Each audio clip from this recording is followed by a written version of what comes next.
Oh. Okay, so welcome all to today's wonderful session on do all religions really lead to the same God? So we are extremely fortunate. Today we have with us our guest, Dr. Howard G. Resnick, His Holiness Siddhartha Das Goswami. So, and we already had two sessions. The first one was on really talking about atheism, whether atheism is really rational and natural. And the next one, last Sunday, we discussed about uh, whether science can really rule out any religious experience or God of that sort. So now today we are ready with deliberating. We'll start on the discussion on whether different religions that we have all over the globe, whether they lead to the same God. So I see there are 31 participants now. So before we start, I think our audience is now familiar with our guest, but just for the sake of completeness, let me introduce very briefly Dr. Howard G. Resnick, also known as Hridayananda Das Goswami, has been a spiritual leader in a worldwide Bhakti Yoga movement. The ISKCON, many of you know, community. ISIS is part of that ISKCON community. For over 50 years, he has been teaching, guiding different people, and he holds a PhD in Sanskrit and Indian Studies from Harvard. Has published many academic books and articles, including several publications with Harvard University, and has also lectured around the world on the philosophical issues and the sacred traditions in India. He has also established Bhakti Yoga communities in many countries. So we are extremely delighted and fortunate and blessed by the wonderful association of Dr. Howard J. Resnick, His Holiness Hridayananda Das Goswami. So as all of you know, today we are going to discuss on whether do all religions, they really lead to the same God. So before we really delve into the subject matter, so I would request all the participants to write their questions on this topic on the chat box. I'll suitably take it up. And also, to get started, I can ask a few questions to our esteemed guest. So is that okay, Dr. Resnick? Oh, yes, of course. Okay, thank you so much. So I think since today's topic is on God, could you kindly tell us your reflections on what is really that entity called God? The entity called God. I think there's a sort of a standard basic definition that's been understood for a long time historically. And of course, people have many other views, but I sort of go with the generic definition, which is that God is a supreme being who, as a philosophy professor I had at UCLA, used to refer to a triple O God, omnipotent, omniscient, and omnibenevolent, which is the Latin form of English. And otherwise, in Germanic English, it would be all good, all wise, and or all knowing, and all powerful, or all. So omnipotent, omniscient, and omnibenevolent. In other words, all good, infinitely good. The word benevolent, of course, from the Latin means literally wishing, like we have the word volition, which means will. And so volent means wishing. So benevolent, wishing the good. And then omnibenevolent, and then, anyway, I won't go into all the Latin here. So just sort of the standard God. And of course, that's just the base definition. It's like if you buy a car and you just get the base model, but then you may want to add certain things, certain safety features, or better engine or something. So if we're talking about sort of the base model for God, or like a base model of a computer. I think it would be that. And also, I think generally included in this sort of most basic definition of God would be the notion found in Vedanta, in the beginning of the Vedanta or Brahma Sutra, and also in the first verse of the Bhagavatam, Janmadhyasya Jataha, that God being somehow the source of everything. And of course, there are different philosophical or theological or doctrinal views on in what sense is God the source of everything. For example, in many forms of Christianity, there's a notion of creation ex nihilo, which literally means from nothing. You know, like annihilate, to make something nothing. So ex nihilo. And so, whereas we understand, as also the, you could say, most or many classical philosophers, Greco-Roman philosophers, understood that everything that exists has always existed. So there's no creation from nothing. The philosopher Parmenides said, who had a lot of influence on Plato, Parmenides said that if you think that something comes from nothing, it's just a language mistake. Because let's say, for example, in English, the word nothing exists as a word as much as the word something or everything. And so even though nothing exists positively as a word, it doesn't refer to anything. And so therefore, to say that something comes from nothing is not really to say anything, because there is no such thing as nothing. And so he argued that, which agrees with Krishna in the Gita, that whatever exists has always existed. The difference is that, of course, matter is susceptible, or by its nature is always undergoing transformations. Vikarans cha gunans chaiva, Krishna explains in chapter 13. So that's God, basic definition.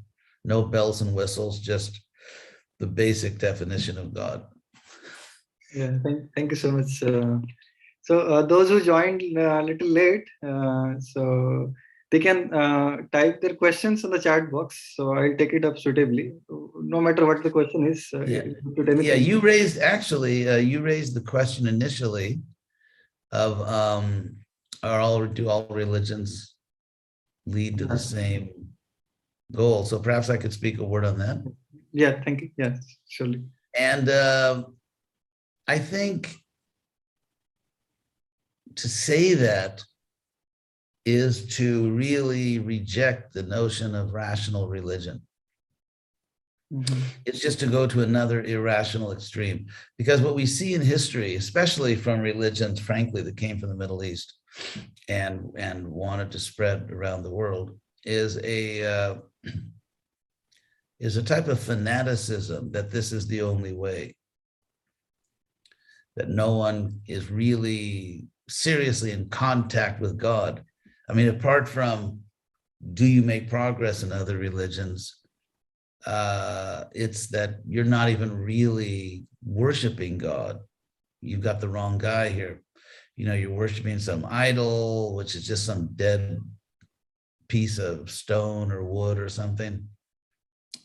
And of course, this is, so that type of sort of ignorant fanaticism, I think is very much connected to Middle Eastern iconoclasm. And by that, I mean that the notion that what are called idols, of course, if you're a rock and roll star, to be an idol is a good thing. If you're a deity, to be an idol is a bad thing now in contemporary English. So, but the idea that, like a Paul, I mean, you find this explicit iconoclasm in the New Testament, where Paul, who was a brilliant, and I think both brilliant and really clueless at the same time on some things, he gives the argument that because he was surrounded by pagans, and it's very much like India. If you look at Greco-Roman religion, pagan religion, it's very much what I call Mediterranean Hinduism.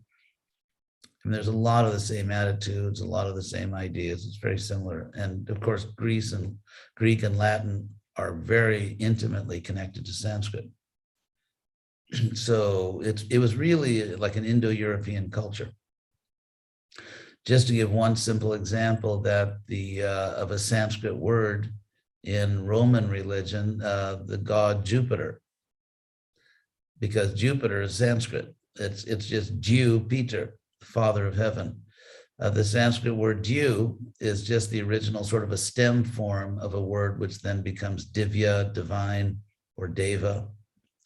And so you have an original form of this word Dew, and then Jupiter, the father of heaven.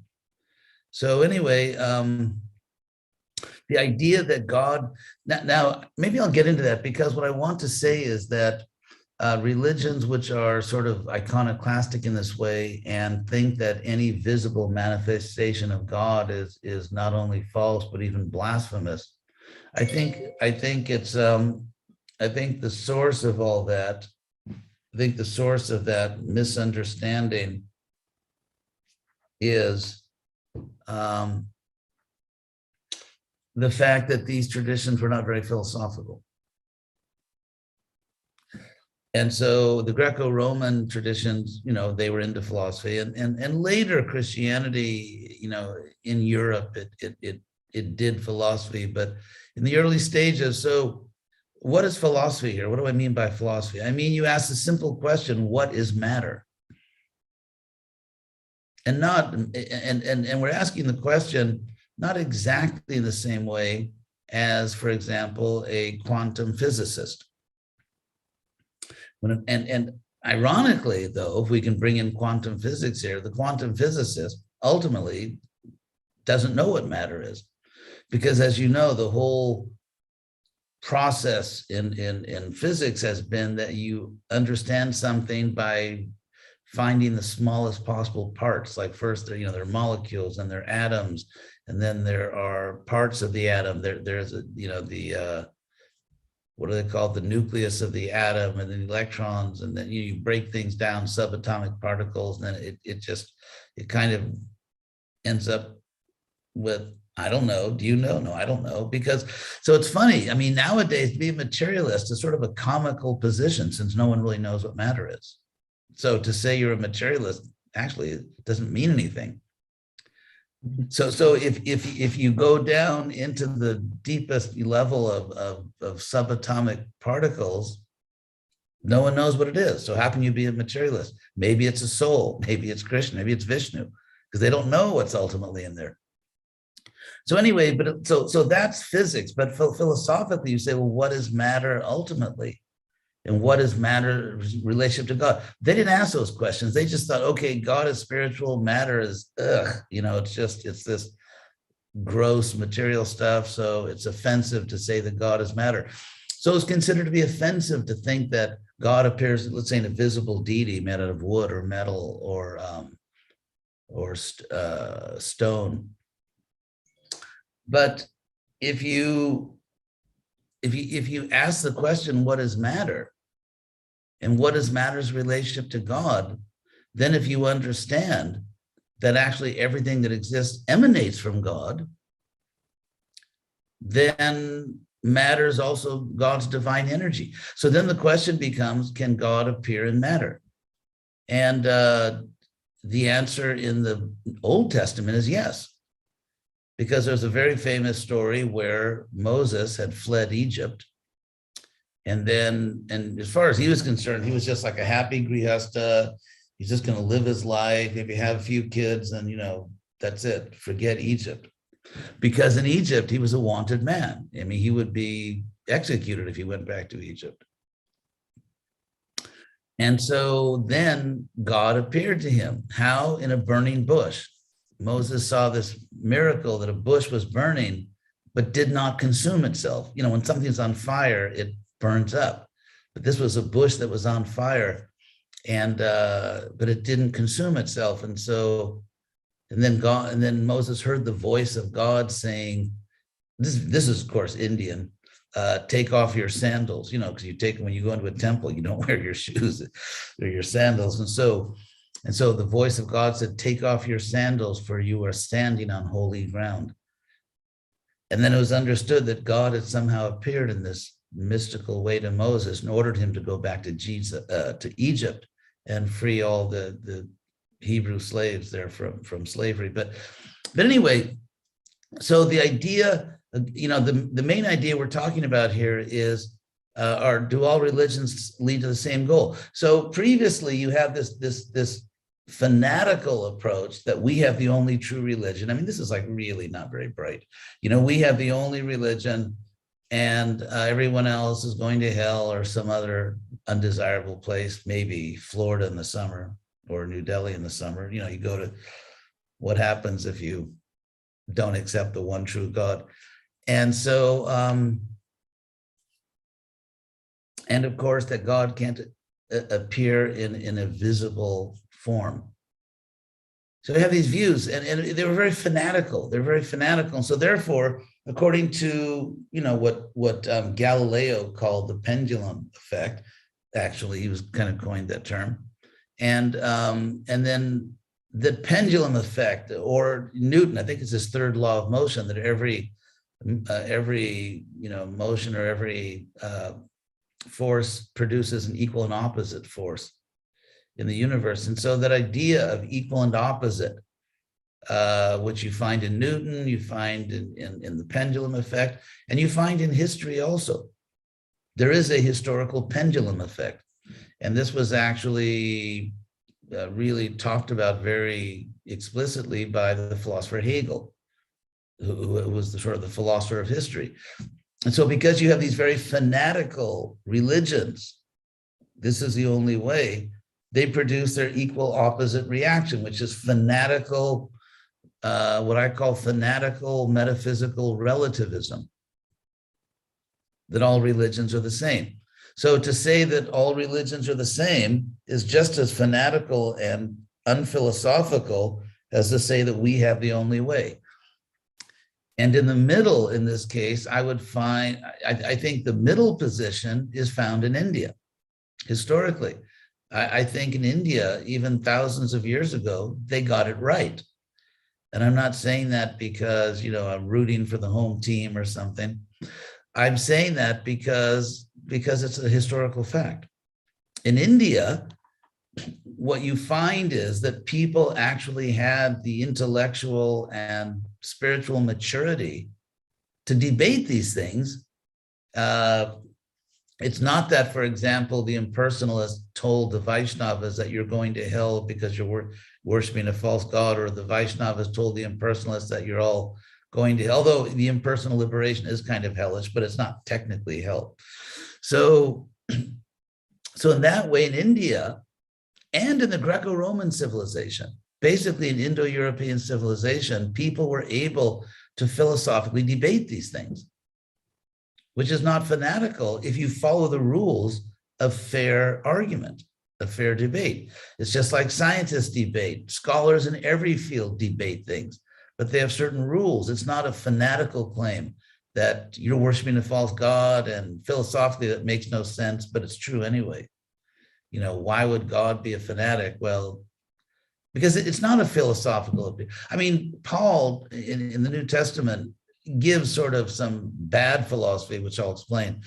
He says the reason that deity worship or idol worship cannot be real religion is because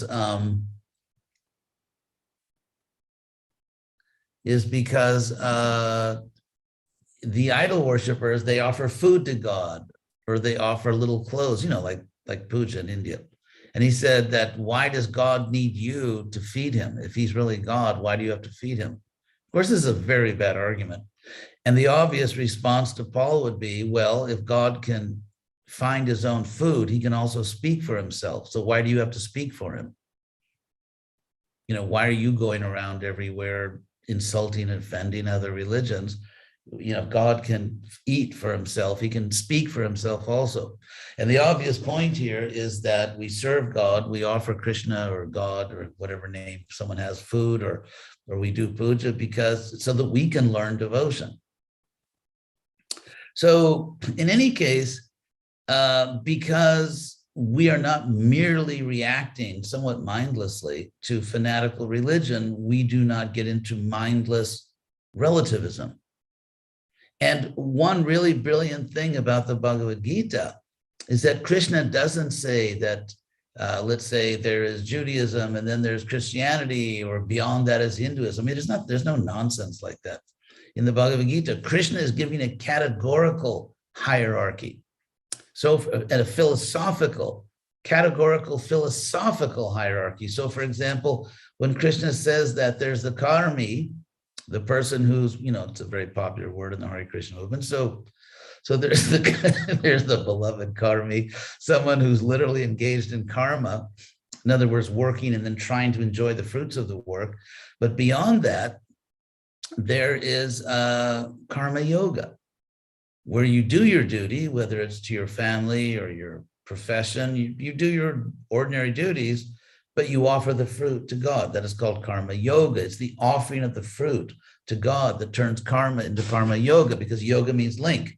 So if you're working and getting fruits and you keep them, so to speak, in the family and don't make any offering to God, then there's no link.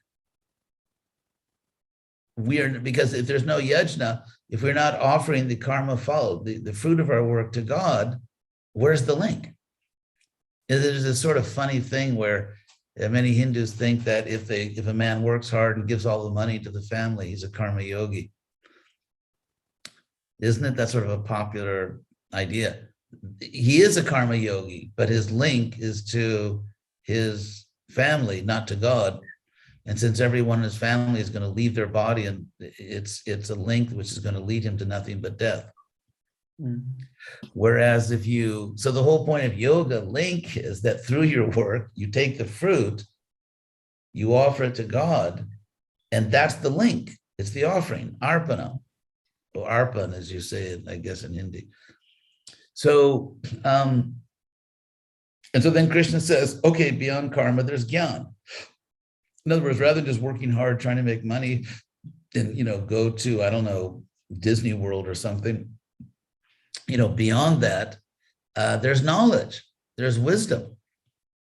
And so there's so karma, jnana, and then of course, yoga, where you actually link to God, karma yoga or jnana yoga, or ultimately bhakti yoga. And then of course, there's bhakti. So what Krishna's not talking about sectarian religions. He's not comparing Hinduism to Christianity, to Islam, to Judaism, to Buddhism. He's talking about philosophical categories. And therefore, if you study any major religion in the world, and by major, I mean it's big enough to manifest all the variety of human processes, because you need a certain scale before you start. It's even in statistics, right? Unless you get to a certain number. It's like if you flip a coin one time and it comes up heads, you can say, well, when you flip coins, they tend to turn up heads. How many times do you flip the coin? Once. Or if you flip it twice and both times it comes up heads and not tails, you say, well, I did a scientific statistical analysis, and when you flip coins, they only come up heads. I mean, obviously you have to have a certain scale. You've got to flip it a lot more times.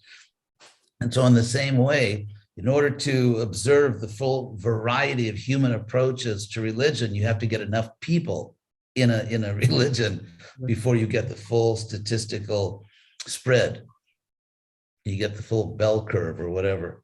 So in that way, in major religions that just have enough people and enough freedom, and enough time in history to really manifest human nature, what you find is that in every religion, there are karmis, there are jnanis, there are yogis, there are mystics.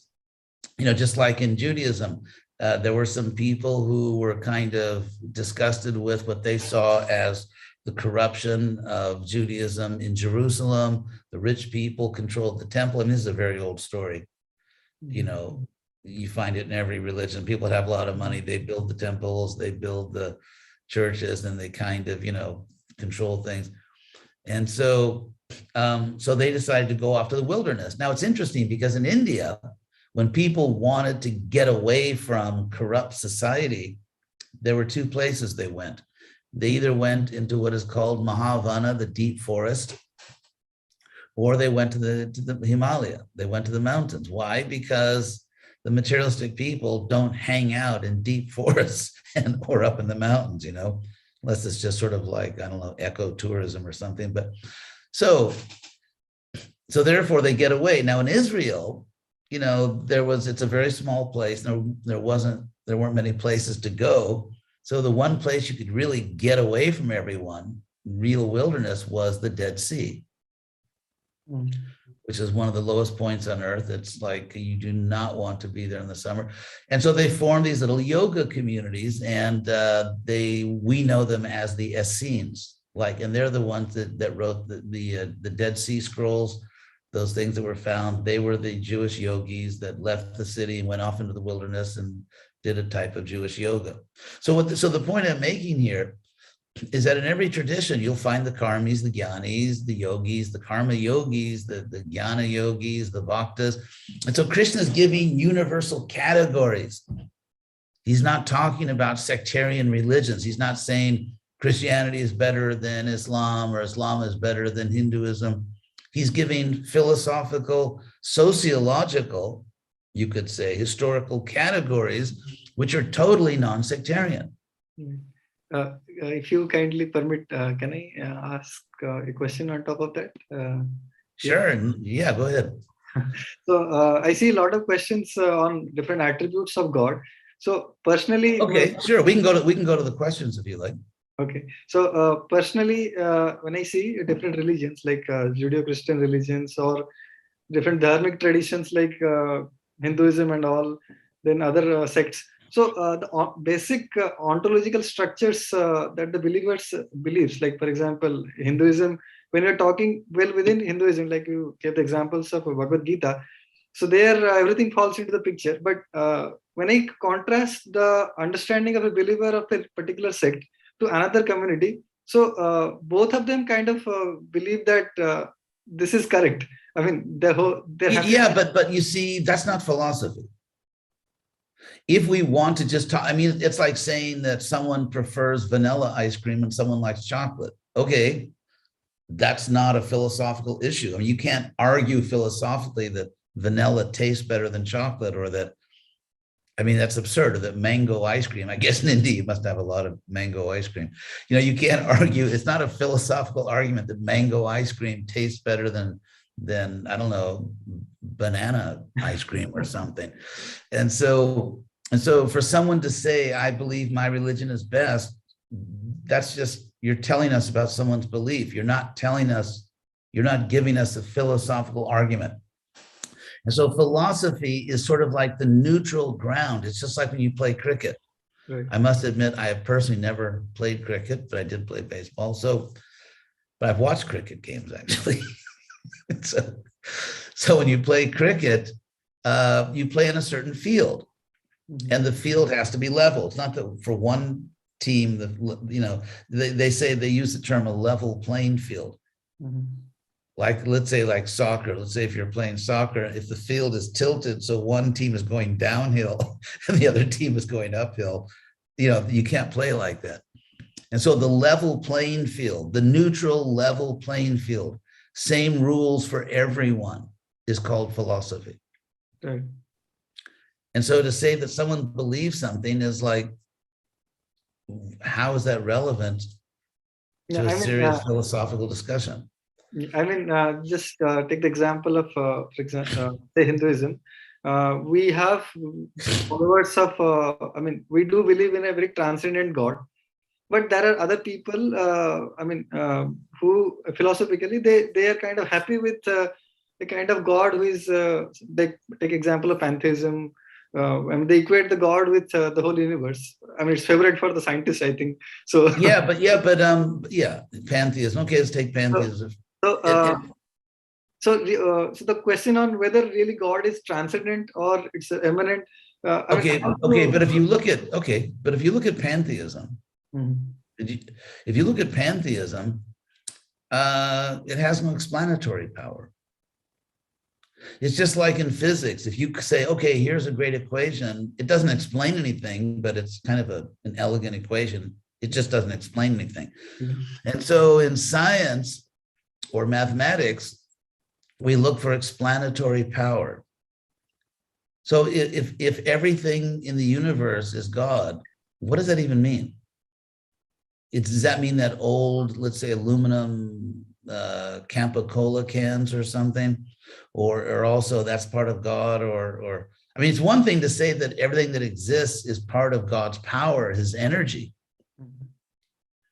But if you say that, for example, I don't know, an office building or your left elbow or an asteroid or a bottle of Campo Cola, you put all these things together and it's God. What does that mean? What are you even saying? Probably those who are kind of they don't want to add on anything extra, some transcendent reality, so they But are if you say but that's not. If you say they don't want to, that's not philosophy. That's just what they want or don't want. My point is that if you have an unconscious God, what is the use of it? It's like saying, yeah, I have a great doctor I go to. He's in a coma, but he's a great doctor. And so I just go there and sort of stand by his bed. He's in a coma. He's not really conscious as far as we know. I mean, what is the use of a doctor or a lawyer or a teacher who's unconscious? Right. So what is the use of a God? Because if we say God at all, we're trying to explain the source of everything. If someone is not trying to explain the source of everything, then they're not really trying to explain God. Right. And so if God is unconscious, so what does it mean to say, or like there's all these like kind of absurd, comical ways of speaking nowadays. I don't know if this absurdity has reached India yet, but for example, people say, oh yeah, the universe, gave me another chance. No, not yet. It's not yet Yeah, popular here. did people speak that way? I don't know if that nonsense has reached India yet. It's not yet popular here. Oh, no, in the West. So if you say everything is God, what does that mean? How did everything, if you say that I'm also part of, what does it mean? Then what is God? God is just a bunch of matter, some of which is conscious. So what does that even mean to say that everything is God? Pantheism. So probably a better version of pantheism would be panentheism, where you say we have the universe, but we have some extra pieces which are not really part of the space and time of the universe. It's extra. But again, that's not really having any personal attributes But of God. okay, but first of all, that's not pantheism. The word pan in Greek means everything. So pantheism means everything is God. Yeah. I'm talking about panentheism. I mean, you have. Oh, panentheism? Yeah. Panentheism. No, that's a different word. Yep. I mean, So which view are you proposing now? no, I'm saying there is one pantheism where you equate universe with the God. Then there is panentheism where you say the universe, the reality includes universe and also some extra pieces, which I mean, the whole structure of Yeah, God. technically, that's not. I don't think that's exactly panentheism. But I'll check. I want to be fair to Right. you. Panentheism means the belief or doctrine that God is greater. Oh yeah, greater than the universe, and includes an inter. Okay, yeah, it's used that way also. Okay, so we'll go with your term. Yeah. My apology. The belief or doctrine that God is greater than the universe and includes and interpenetrates it. Yeah, that's our position, because we say that the universe is God's energy. Yeah. And Krishna certainly pervades or interpenetrates, as they say. Mhm. So it's all, the word's also used differently, but now they're using it this way. Okay, so we'll go with that definition. So the point is, when you talk about the nature of the attributes of God, like in Hindu But culture. that's true. But that's true. I mean, panentheism is correct. So therefore, but what I'm saying is, if, for example, no scientist, no, let's say, astronomer, or atmospheric scientist has ever actually stood on the surface of the sun with a thermometer. Right. And so, and yet everyone assumes that the sun is very hot, for all the obvious reasons, because we see the sun's energy is hot. And so the sun itself must be, incredibly hot. Therefore, if you see in this universe, there's so much art. If you look at, with a like a very powerful microscope, if you look at, or even just a regular microscope, actually not a powerful microscope, you look at sand grains, sand grains, or if you look at snowflakes, if you look at water molecules, I mean, there's art everywhere. Everywhere we turn in the universe, we find art. Everywhere we turn in the universe, we find mind-boggling engineering. Mm-hmm. If you get into the realm of microbiology, it's just like, it just stuns the mind, the level of sophistication of microbiological engineering naturally occurring. And so everywhere we look, we see infinite intelligence, incredible art. We find, as the philosopher Kant pointed out, all of us have deep within ourselves actually a self-evident understanding of a moral law. And people that don't are called psychopaths and sociopaths. So we agree, science agrees that at least psychology, maybe a soft science, but basically all the social sciences agree that someone who somehow does not have this basic moral software or hardware, these basic that, no, you can't go and kill innocent people. Right. No, you can't rape other people. That's wrong. You shouldn't do that. And people who lack this, we consider them to be dangerously deficient. That means that we accept that there are objective, powerful moral laws, and we are wired to understand them. And that means in the universe, there is a powerful moral law, there is art, there is, inconceivable engineering. And so therefore, when you postulated God, your God has to be able to explain all of that. And so how does an impersonal God explain the moral law that is actually inscribed in all of our hearts? How does an impersonal God come up with art? Impersonal things don't do art. Impersonal things don't create, because if God creates the world and God is impersonal, that means God created the world, but he didn't really want to create it.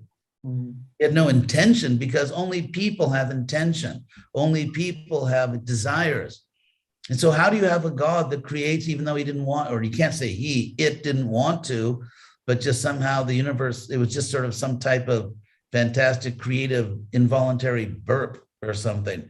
And I mean, it just becomes philosophically absurd. Because if you say God is impersonal and you have even any type of basic notion of causality or of plausibility, it's absolutely impossible even to begin to explain why the world exists as we know it. Yeah, in this connection, if you permit, just to interrupt you. There is a interesting question. Suppose yes. God comes before us. The person, God is person, he comes before us. Then how do I recognize him? So there is a question. I mean, he probably has a business card. Well, first of all, okay, how do we recognize God? I mean, if someone is really God and he comes before you, you're going to know it. I mean, for example, if let's say you meet someone who's very, very good looking. I mean, how do you know it? If you meet someone who's kind, how do you know it? If you meet someone who's intelligent, how do you know it? Because we have the power to know these things. And so if you meet someone who's unlimitedly beautiful, unlimitedly kind, unlimitedly intelligent, then, you've got the guy. Right. Now, the point is that, as we know, Krishna says in the Bhagavad Gita that Naham Prakasha Sarvasya, I am not revealed to everyone. Yoga Maya Samavritaha. And Krishna says not only abrita, abrita in Sanskrit means covered. So, for example, Krishna says, abritam jnanam etena jnanino nityavarina kama rupena konteya, that the soul, individual souls in this world is covered by his or her eternal enemy, nitya which is lust, kama rupena konteya. So Krishna uses the word several times, referring to us as abritam, Right. covered. But when Krishna says, Naham Prakasha Sarvasya, I'm not revealed to everyone, Yoga Maya Samabrita, he adds the prefix sam, which means I'm completely covered. Right. Samabritam. And so therefore, Krishna reveals himself to you as he wishes. And Krishna is fair. He's not whimsical. He's not some weird deity that just does whimsical things to mess with us. Because Krishna says in the Gita, Jejata mam prapadyante. As everyone surrenders to me or approaches me, tam sataiva bhajamiham. I precisely reciprocate with them. So the question is not, do I accept God? That's not the question. The question is, does God accept you? Exactly. I mean, let's say, for example, some student is trying to get into some super competitive university in which they accept, like 3% of the applicants, or for some graduate programs, 1% of the applicants. And let's say your academic record is not that impressive. You're just sort of an average student. You're trying to get into this super competitive university. So you're being interviewed by the admissions committee, and you just sit back and say, go ahead, convince me. Convince me. What do you got? Make an offer I can't refuse. I mean, that is highly delusional. Right. You have nothing they want, and they have everything that you want. So in the same way, taking this ignorant position that, okay, God, convince me. Who are you? God is enjoying infinite bliss in the spiritual world. We are losers. We're in the material world. We're a bunch of losers here. We're going, our bodies are going to die. We bet all our money on the wrong horse. The materialistic people, it's all about the body, but your body's going to die. You're going to lose everything. And you're telling God, make an offer I can't refuse. I mean, there's something really delusional about this. When it comes to philosophy, it's like the burden of proof. God has the burden of proof as if it's just going to totally make God's day if you accept him. God is up in heaven, lonely, doesn't have a lot of friends. And the best thing that could ever happen in God's life is that you believe in him. I mean, seriously? Yeah, that's true. So as far as different religious experiences are concerned, different religion, we have mystics in all kinds of religions. They do say that they have the experience of some divinity. So, but still, why the experiences differ? I mean, the Muslim. Well, first of all, they don't differ that much. They probably are the same in more ways than they differ. So, if you actually study mysticism, because if you study mysticism, basically it just all breaks down to the same old categories: personalism, impersonalism. Yeah. And so in every religion, you'll find personalist and impersonal. They're not like an infinite number of categories. There are certain basic experiences. For example, if you study mystic Christianity or mystic Judaism, they talk about the spiritual body of God, that God has a spiritual body. If you look at, there's a type of Christian mysticism called bridal mysticism, where the worshiper, the human worshiper, imagines or meditates on himself or herself as the bride of God in a conjugal relationship. And there's even a book in the Old Testament, I think it's called the Song of Songs, which is a whole song where the worshiper takes the position. It's a conjugal rasa. Mm.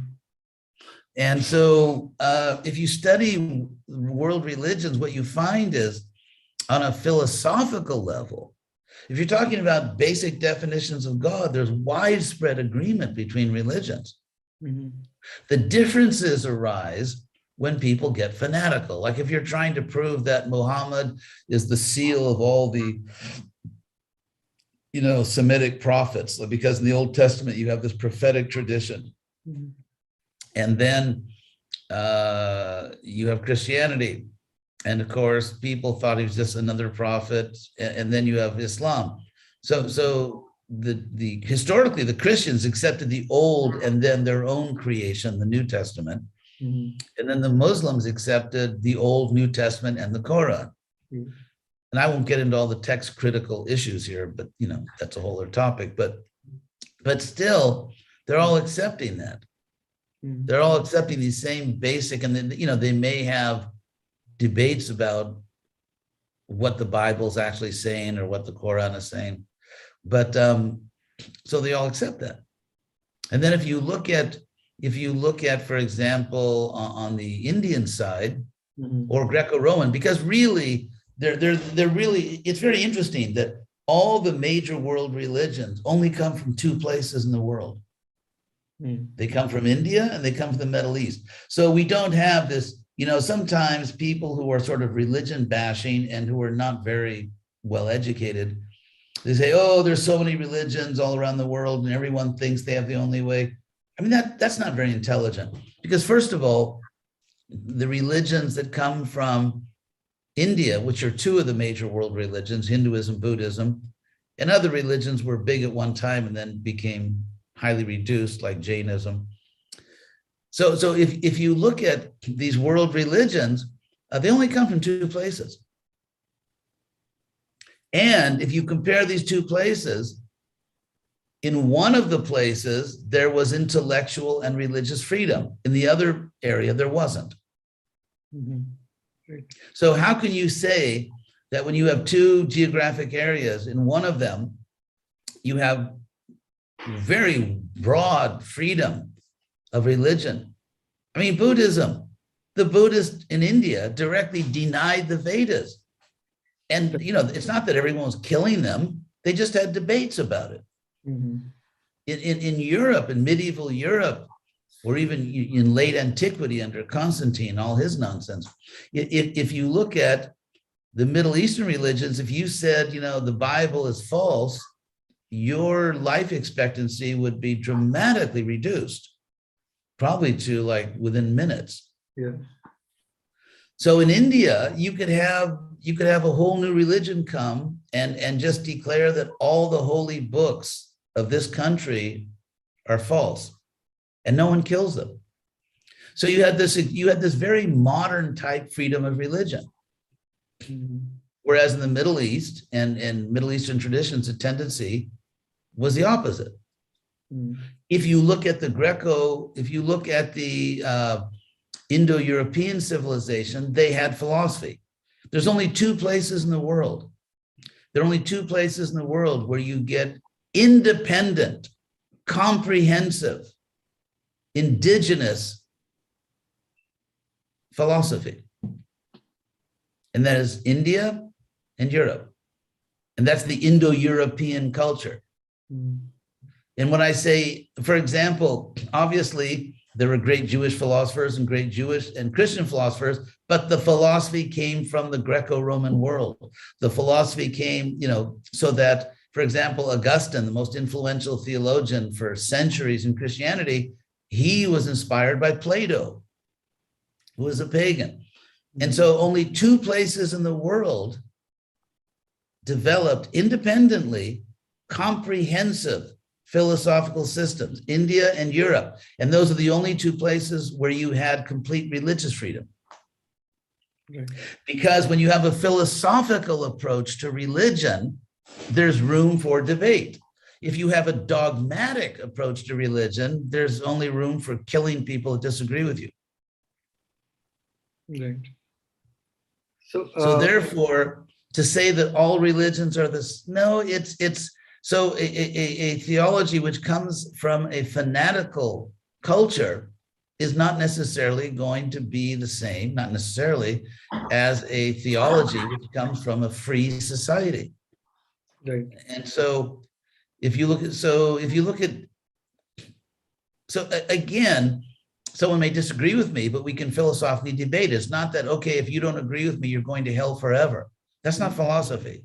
That is violent coercion. Mhm. And so to spread a religion by violent coercion, by presenting that God as the supreme personality of terrorists, it's that's just so therefore it had, for example, it's Anselm. There was actually I would say a great theologian or philosopher in the Christian world, I think he was English, called Anselm, and he came up with this very famous ontological proof for God existence. And his ontological proof was that God is that being than whom no greater being can be conceived. And then he said, if you say God doesn't exist, I can conceive of a greater being, namely the one that does exist. So it's kind of a trick argument. But the point is that it's very easy to conceive of a God who's greater than one who tortures his own children forever because of some theological confusion, or a God who you don't really know who he is, no face, who is God. So, and interestingly, Anselm gave this argument, but another person that gave a very similar argument to Anselm is Rupa Goswami. Because in the Bhakti Rasamrita Sindhu, Rupa Goswami said that Krishna is the ultimate form of God because he has more qualities. He has more of the features of God. So this is basically very similar to Anselm's argument, that the greatest concept of God is the most accurate. Because if God is infinitely great, then the greatest concept is closest to the truth.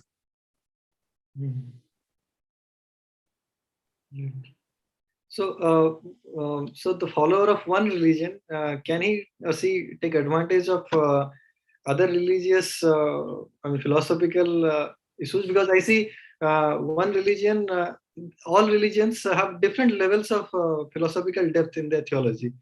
So, like Hinduism seems to, or Sanatana Dharma seems to encompass far-reaching philosophical issues, the nature of God, nature of the world, and everything. Yes. So, Yes. And that's, I think, among other reasons, it's because of what I said. Because in India, people had the freedom to philosophize, to debate. There wasn't a murderous ecclesiastical authority backed by a king who would kill you if you had the wrong philosophy. And so therefore, it's just like in any academic field. It's through debate that people strengthen their theories, that people correct if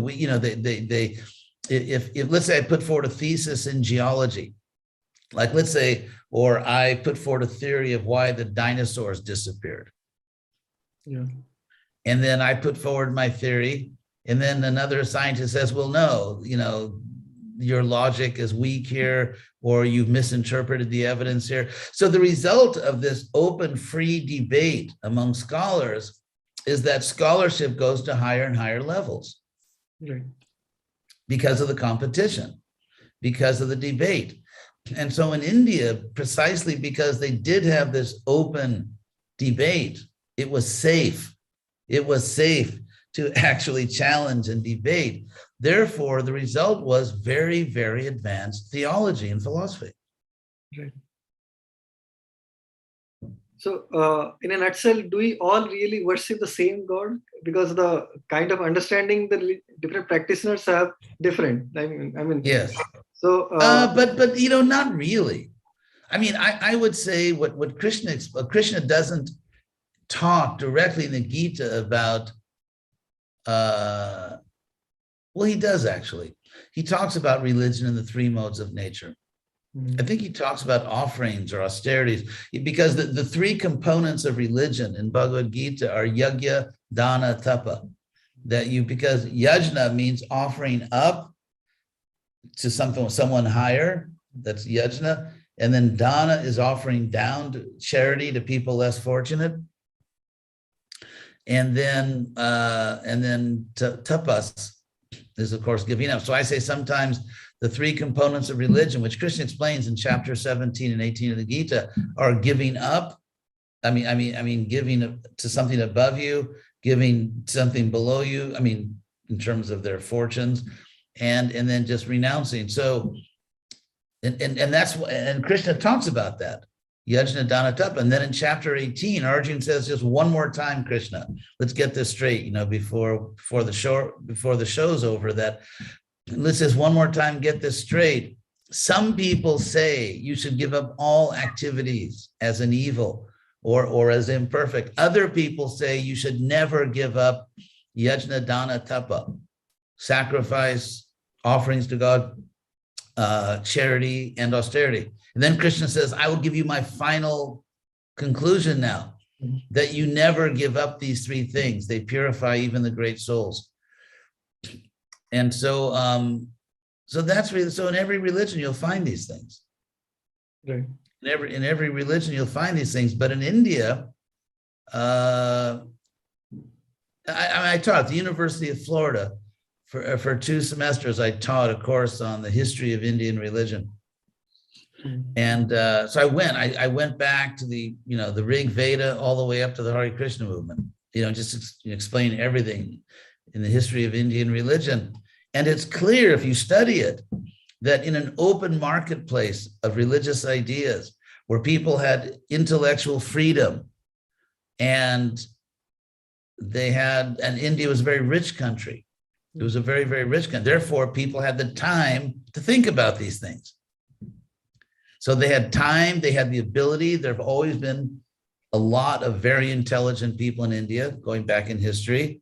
So they had the time, they had the brains, and they had the freedom. And another advantage which India had is because it's interesting, because India, if you look at the, roughly India, first of all, it has the best system on the planet of natural irrigation. There's no country in the world that has such a favorable river system. You go anywhere in India, you're going to bump into a river. And so not only that, so India has the best system in the world of natural irrigation. It has every possible climate, from Arctic climate up in the mountains to the steamy tropical jungles and everything in between. There are humid places, there are dry places. So you've got everything. I mean, it's like areas like Delhi also. Oh God, Delhi, yeah. Anyway, my prayers are for those who live in Delhi. So air, God, there's not much oxygen left there. So anyway, so India always had a large population. India had more natural wealth than any country in the world. Then the different invaders started to steal things. But if you look at India, for thousands of years, it was the richest country in the world because it had the greatest amount of natural wealth in terms of precious stones, semi-precious stones, agricultural yield, because in pre-industrial civilizations, wealth is land and agricultural production. That's where wealth comes from. And of course, it doesn't hurt to have a lot of precious jewels, semi-precious jewels. And also in India, you had tremendous ingenuity in terms of production of silk and production of, just all kinds of things. And so India was the richest country in the world by far. And so people have leisure time. There's a very large population. People are very intelligent and religiously inclined. They have the freedom to pursue their intellectual and spiritual inclinations. And therefore, India was, and I made this point in my class, by far the best place on earth to study the variety of religious approaches. And what you find in that open, free marketplace of competing ideas, the big winner was Krishna. The big winner was Krishna. It was like the Olympics of religious debate. And so what you find is, if you look at the great literature of India, there's been practically the whole foundation of Indian civilization, Mahabharata. I mean, how can you even describe the cultural, historical influence of Mahabharata in India? There is no India without Mahabharata in terms of the culture, the beliefs, Right. the social system. And Mahabharata is basically, ultimately, a Vaishnava Shastra. Ramayana. I mean, how do you even describe the historical, cultural influence of Ramayana? Again, Vaishnava text. Bhagavad Gita. There is no Shaiva Gita. There is no Mahabharata. There's no Ramayana. There's no Gita, which has anything remotely like the intellectual, theological, cultural influence of these Vaishnava texts. And so, and that's because the people made their choice. People in India could have become Buddhists. They could have become anything they wanted because they had the freedom. Right. But they chose to become Vaishnavas in the greatest number, in terms of people actually, not just, okay, in our village or on the street corner, there's a little mandir and I offer something to Shakti or to Shiva or this or that because, my child is sick or because I need more money. I'm not talking about just sort of commerce. When people came to serious devotional commitments, then the big winner was Krishna. In a free and open marketplace. It's just a historical fact. And so we're not saying that other religions are false. Some of them are false. There are false religions. For example, people who claim that their religion is to commit terrorist acts, to kill innocent people, that is a false religion. Right. Or to use the Gita's language, it's tamasa dharma. So when we say that some religious practices are better than others, it's not on sectarian grounds. It's on philosophical grounds. For example, let's say someone is a Sufi and they believe that the goal of life is to love God purely without material desire. And let's say a Hindu has no interest in a supreme God, sees religion as just, you throw in a paisa and you get back 10 rupees. So it's, it's better than the stock market. No bank is going to give me interest like that. Exactly. And so in that case, you can't say Hinduism is better than some other religion. You can say, because in Hinduism, there are people that worship demonic beings. And in Hinduism, there are people who are great saints. There are people who are enlightened philosophers. And so therefore, it's not a question of the very idea of comparing Islam, Hinduism, Christianity, Judaism, Buddhism is already not a philosophical approach. Right. So we see in our Hindu tradition, because being a Hindu, I am more aware of that. So we really don't talk about religion, which is kind of attached with a set of belief and faith. We talk about. I know that's because Hinduism is not really Indian culture. Indian culture is extremely ancient, and Hinduism has existed for about 150 years. Yeah. So therefore, when you talk about Hinduism, you're not talking about Vedic culture. You are not talking about Sanatana Dharma.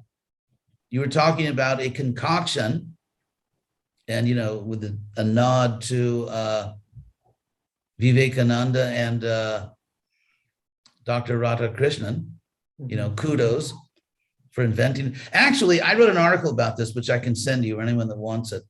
Yeah, sure. In which it's an academic article, in which I traced, of course, I use the work of other really good scholars. I can't claim it's my original research, but you can actually trace the process by which Hinduism was created. Because Vivekananda, they came to this, they had meetings, Dr. Radhakrishnan, they came to a conclusion that Christians, are trying to convert us And now, because the Christian countries at this point in history are the rich countries, the powerful countries, we're a colony. And so therefore we have to fight back. And so they actually analyzed that, well, Christianity is kind of like this fanatical religion or Islam, whereas we have this very cosmopolitan culture in which there are different views and people talk about it. And so they say what we need to do is imitate the Mleccha Dharmas. We need to imitate them, and we need to create a sectarian religion. And so therefore they said, okay, well, we'll call it Hinduism. Using a word which is non-Vedic. The Indian Supreme Court had a ruling many, many years ago about, gave a definition of Hinduism, because at that point in India, different communities like Hindus or Muslims, whatever, had the right to, for example, perform their own burial ceremonies or marriage things. And so the government gave some scope because religion was so strong in India, for these communities to basically apply their own laws, like for inheritance or for marriage and things like that. So therefore, for those legal purposes, the Indian Supreme Court had to define what is Hindu. And the first point of the definition is, a Hindu is one who accepts the Vedas as sacred. So now we have this very interesting situation where to be a Hindu, you have to accept the Vedas, but the Vedas don't accept the word Hindu. Yeah. Right. So this is a totally non-reciprocal relationship. Mm-hmm. And here's the real poison pill in all of this. That they decided, these people like, Dr. Radhakrishnan, all these people decided that in order to circle the wagons, we, in unity there is strength. And so therefore, if we're all going to be one religion, Hinduism, which historically never existed as one religion, then we have to have a philosophy. And so the philosophy for all Hindus will be Shankara. And so it's interesting because they chose as the official philosophy of Hinduism a teaching which most Hindus reject. And so now they have this philosophy. Actually, I think they've actually adjusted it, because I remember, I don't know how many years ago, maybe a dozen years ago, you get to my age, it all blurs. But I was speaking at a Hindu temple in Knoxville, Tennessee, which is, an important city in Tennessee. It has the University of Tennessee there. And so I was speaking in a Hindu temple. And so on the wall, they had this poster, which apparently is sent around to many Hindu temples, in which it said, Hinduism, like at a glance. Sort of, you could look at this picture and this is Hinduism. And it's very interesting because it had, Krishna or Narayan, Shiva, Devi, all these things. And then above them all, because it was hierarchical, above all these deities was Ishwara. No name, because Ishwara is a category, right? I mean, no personal name, no form, and that is Hinduism. So in other words, to be a Hindu, according to these official, well, there is no official in Hinduism, but according to these widespread views, you basically have to reject Vaishnavism. You have to, in order to be a good Hindu, you have to reject Bhagavad Gita. Because Krishna says in the Gita, Aham sarvasya prabhava, I am the source of everything. Me, hello, Krishna. And so therefore, you have this silly, and of course, why don't the Hindus notice it? Precisely because of this complete grotesque distortion of their own history, that we don't care about orthodoxy, which means correct philosophy. We care about orthopraxis, just get the rituals right. So if you go to a Hindu program and everyone is swinging the lights, then, on the plate, then, you're a good Hindu, and don't bring up philosophy, because then we may get into an argument. So, but what's interesting is that this view that Hindus can care about just the rituals and not the philosophy is a complete, and I would say a grotesque distortion of sacred Indian history. You want to tell me that Shankara, Ramanuja, Madhvacharya, Vishnu Swami, Vallabhacharya, Rupa Goswami didn't care about philosophy?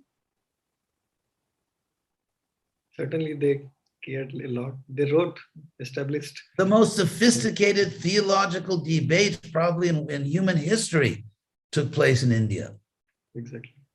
The great Vedanta debates. You look at the debates between, let's say, the Kumari Labhata, because there were great Mimamsa intellectuals and scholars. And so you had this big, like it's almost like in the octagon, kind of like this mixed martial arts where you had the Buddhists with their philosophers, like Nagarjuna. You had these Buddhist philosophers. You had the Mimamsa philosophers who were intellectually sophisticated. You had Shankara. You had the Vaishnavas, some of the most sophisticated and really earnest philosophical, theological debates in world history took place in India. And so if you want to say that Hinduism doesn't care about philosophy, fine. But just don't think for a moment that Hinduism represents Indian history. It's not Indian history. And so there's this major confusion. But of course, since most people are not philosophical, it's like they say the dirty little secret of Christianity, is that no one reads the Bible. So, I mean, obviously some people read it. I remember at a program, it might've been that same program in Tennessee, which is looks like a great source of anecdotes. But anyway, I remember, well, actually not just in Tennessee, but many, many, many times I've, spoken to the Hindu community. They're really nice people. They're very, very nice people. And so almost inevitably, someone will say to me that, oh, yes, but in the Bhagavad Gita, it says this. And of course, it doesn't say that in the Bhagavad Gita. And so basically, it's like whatever crazy idea someone has, oh yeah, that's from the Bhagavad Gita. But of course, it's really not. And so this idea where you don't care about philosophy, you care about ritual, is degradation. It's not the glory of Hinduism, it's the degradation of Indian culture. Krishna himself says in the Bhagavad Gita that Gyan is higher than mere ritual. It's right there in the Gita, for God's sake. I mean, everyone quotes that verse in the Bhagavad Gita 434. Tadvidhi pranipatena, just learn the truth by approaching, and so on. So approaching a guru, which is somewhat non-literal translation, but anyway. So everyone quotes that verse, right? But no one pays attention to the verse before that, 433, where Krishna says that Shreyan Dravya Maya Jagya Jnana Jagga Parantava, better than rituals is knowledge. So according to Bhagavad Gita, these people are clueless. Everyone accepts Bhagavad Gita, but no one has the slightest clue about what's in the Gita. So is it some kind of like something to be proud of, that you're ignorant of your own sacred scriptures? You have no idea what's really in them and you're proud of that? Yeah, we Hindus don't argue about theology. That's an embarrassment. It's an embarrassment.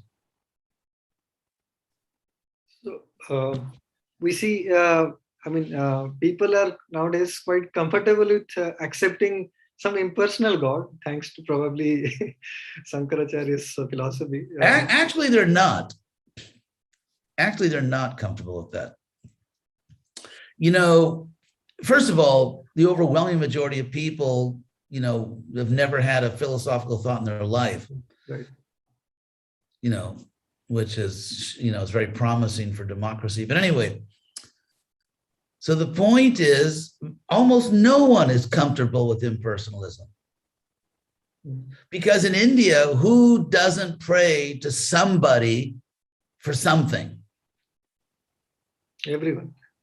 Yeah, you can probably count on one hand all the Hindus who never pray to somebody for something. we won't find anybody not praying. Yes. So therefore, in India, very, very, very few people are comfortable with a real religion, not just blah, blah, blah. When you say, you think you're being a philosopher with no philosophy, not just blah, blah, blah. But as I say, where the rubber meets the road, when it comes down to your real life, everyone prays. What Hindu, when their child is sick, doesn't pray? I mean, Yes. And so therefore, who is comfortable with impersonalism? I mean, it seems people are kind of not, they're comfortable with accepting praying somebody like some deity, but in the absolute realm, they don't really want to accept a transcendent being like Krishna, a spiritual being, spiritual body. So is that because they've reached a rational philosophical conclusion, or because a supreme being is a nuisance? Certainly they don't have philosophical training, or well, then it's not. Well, someone to say, you see, if someone says that I've really thought about it, I've heard all the arguments on both sides, and I have reasoned my way to impersonalism, which is actually impossible because impersonalism is the most irrational, illogical idea anyone probably ever had, which can be shown philosophically. But in any case, if you say, I just don't accept it, what does that mean? It's like these people, if someone says, oh, I don't accept vaccines. I mean, of course, they give their argument, bad example, because that's too controversial. But let's say, for example, let's say I say that, well, actually, Delhi is north of Agra. And someone says, no, I don't think so. That's not my view. Mm-hmm. Who cares if someone is so ignorant, they think that Agra is north of Delhi or west of Delhi? Why is it? It's all this nonsense egalitarianism. Yes, we are equal as souls, not in terms of our intelligence. Mm-hmm. So if someone says, I don't accept a personal God, do they have good reasons, or is it just some whimsical, ignorant statement? Self-contradictory. And even if you say, okay, they pray for health or something, but if there are personal entities who have the power over our lives, on what logical grounds do you say that above those personal beings is some impersonal force? So where do those personal beings get their power? Why would an impersonal absolute give power to a person? First of all, impersonal things don't give anything. They don't take anything. They don't create anything. They don't do anything. They don't make decisions, and they have no motives. So how could you get such an intensely personal world in which the higher you go up the evolutionary ladder, the more personal creatures become?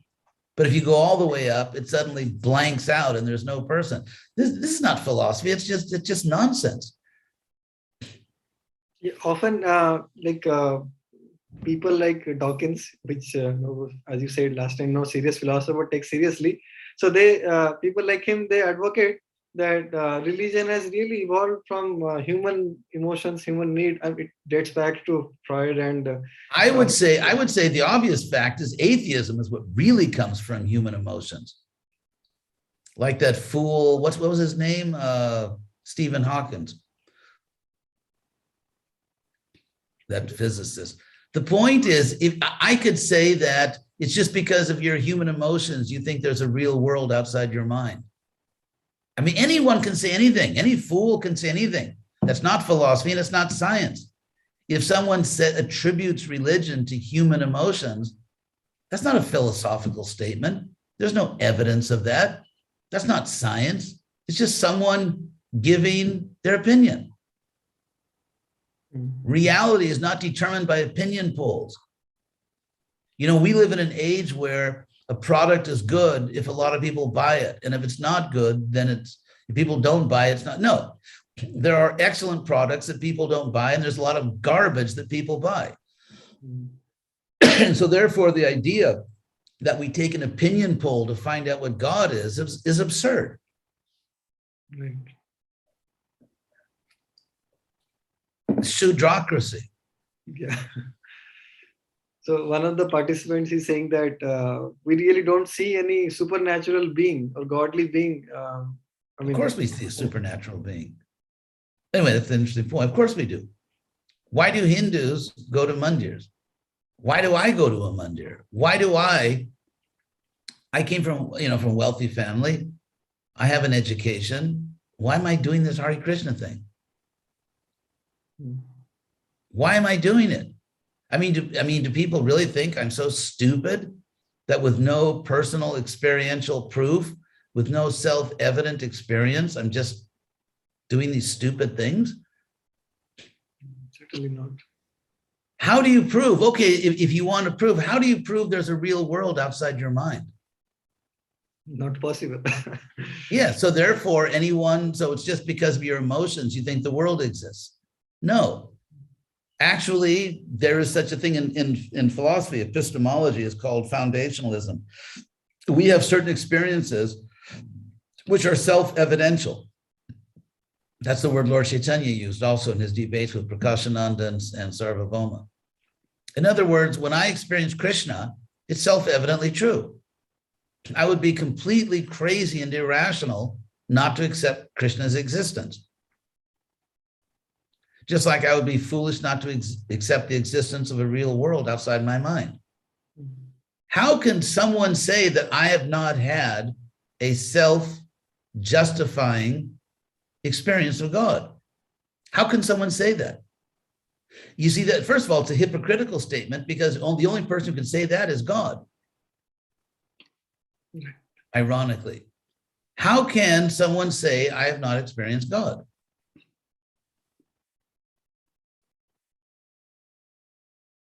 And so for all this sort of this non-philosophy, all this silliness, of course, we live in an age when if you want to know what the truth is, you take an opinion poll.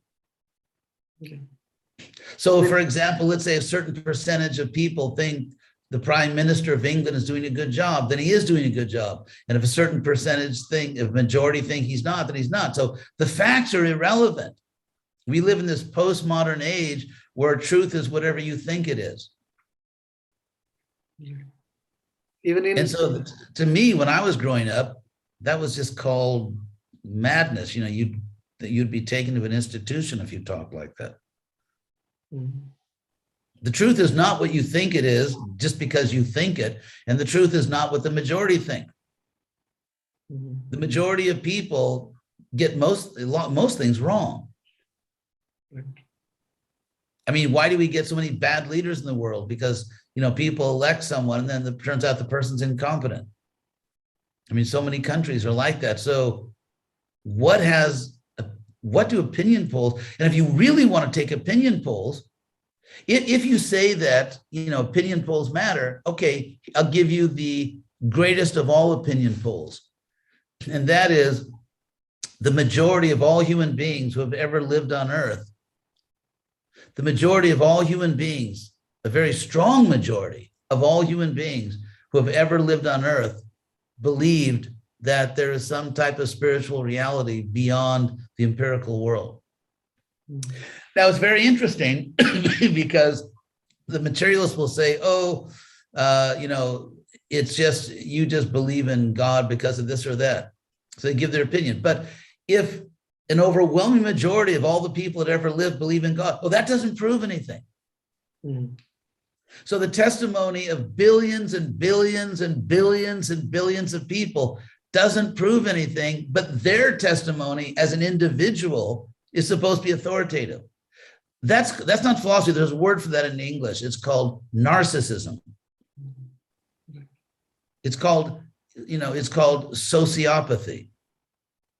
So that the opinions of hundreds of billions of people mean nothing, but your individual opinion is definitive. I mean, that's madness. It's just sort of clinically mad narcissism. So you think you have the power to declare that it's been for emotional reasons. So overwhelming majority human testimony is meaningless, but the human testimony of a tiny minority of atheists is authoritative. Right. I mean, to put it mildly, we live in a very crazy world in which so-called intellectuals are often the stupidest people on the planet.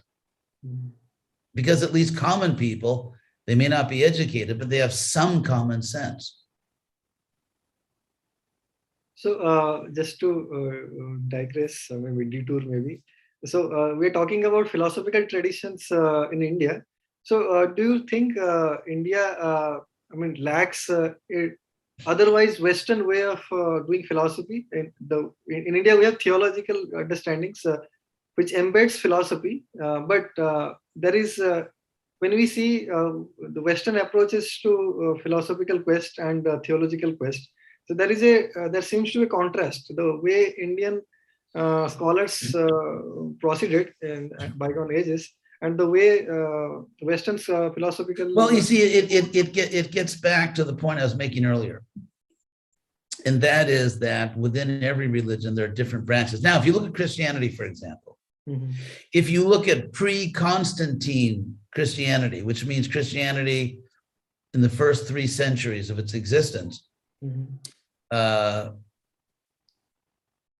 wasn't, I mentioned Constantine because he was a Roman emperor that sort of adopted Christianity and began to persecute non-Christians. So before that, it was very diverse. There were philosophical debates. There were very vigorous debates. There were many Christianities. There were many different theologies, and especially what scholars call Christologies, like sort of, theological claims about who Christ was. And then you have this period from Constantine up to, well, it goes for over 1,000 years, maybe for about, 13 or 1400 years, where basically you have this totalitarian mind control in the Christian world, where you are not allowed to think freely. You are not allowed, you can't have certain kinds of debates.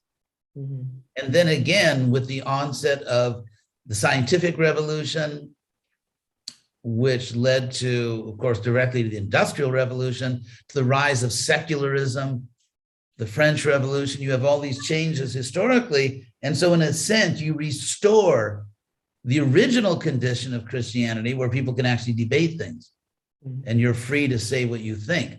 And you have this period in the middle, which is really these dark ages for religion, where there is not freedom of thought.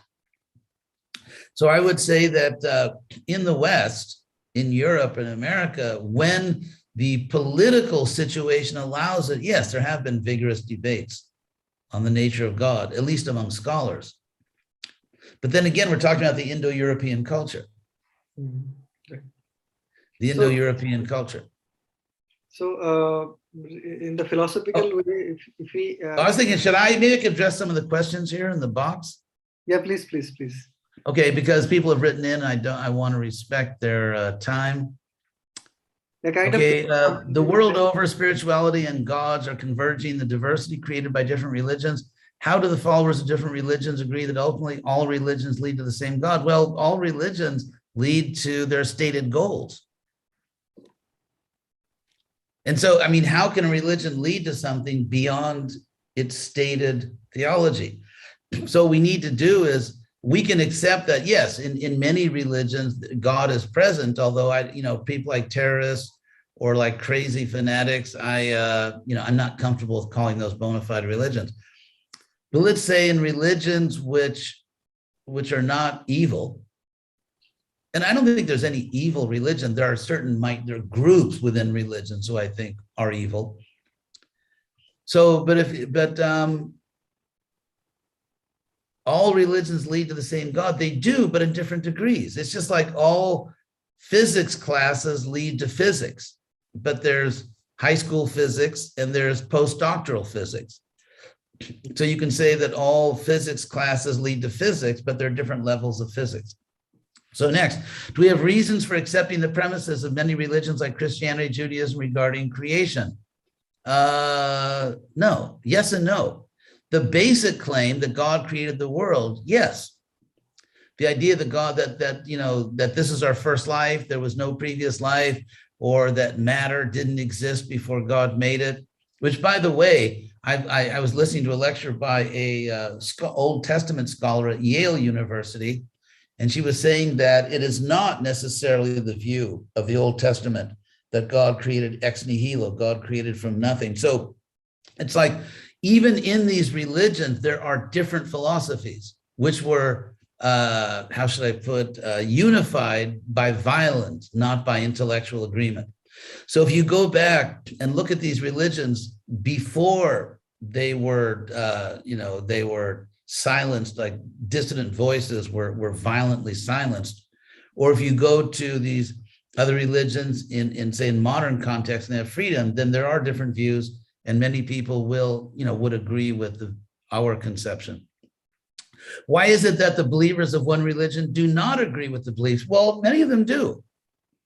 I mean, in America, for example, they even did a poll, which is very promising, of just Christians, all kinds of Christians, Orthodox, Catholic, Protestant, whatever. And it turns out that 2/3 of them, 2/3 of American Christians believe that you can go to heaven in other religions. So this old idea of fanaticism, that's not especially among, obviously, and there's a direct connection between someone's level of education and their openness. Mm-hmm. I mean, why is it that people in some little village, let's say in Madhya Pradesh, nothing against Madhya Pradesh, be a little village in any Indian state. Okay, forget Madhya Pradesh. Let's say you go to some little village in India, or let's say, and then you go to Delhi or Mumbai or Chennai or Bangalore or Hyderabad. Obviously, in big cities, they're much more cosmopolitan. Why? Because they're regularly exposed to people from all around the world. They regularly exposed to all kinds of ideas. They're cosmopolitan because they see the variety of human experience. They realize, everyone's not like me, and I've met good people in other religions. If you live in a little village, then you never meet anyone who's different.